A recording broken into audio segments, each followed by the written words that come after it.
Morning બાળકો, નમસ્તે. આજે તારીખ 19/10/20 વાર સોમવાર બાળકો. આજે આપણે ગુજરાતીમાં વિષય ગુજરાતીમાં આપણે આજે નીચે આપેલા મૂળાક્ષર જોઈને લખવું. અહીંયા એક બાજુમાં મૂળાક્ષર લખેલા છે તો આપણે એને સામે જોઈને લખવાના છે. ચલો બધાનું ધ્યાન અહીંયા. આ શું છે? છ છત્રીનો છ. તો આવી રીતે તમારે સામે છ છત્રીનો છ બાળકો લખવાનો છે. આ શું છે? જ જમરૂખનો જ.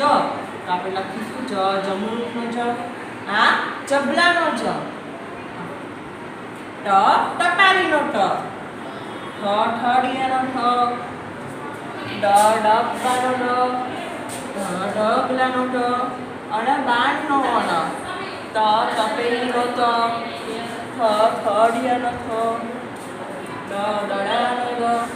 The ધજાનો the.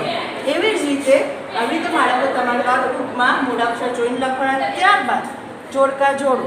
આવી રીતે આપણે મેડમ અહીંયા લખેલા છે એવી રીતે તમારે દરેક બાળકોએ જોડકા જોડવાના છે.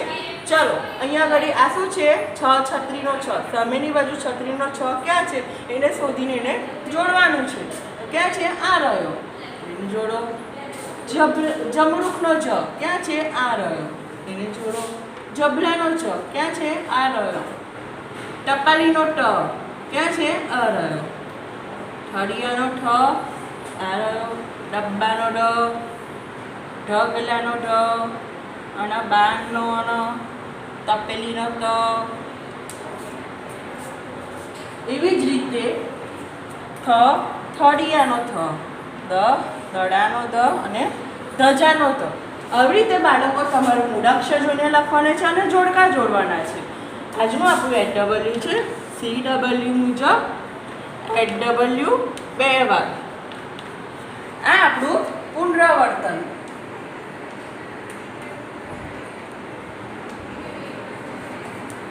Bye bye.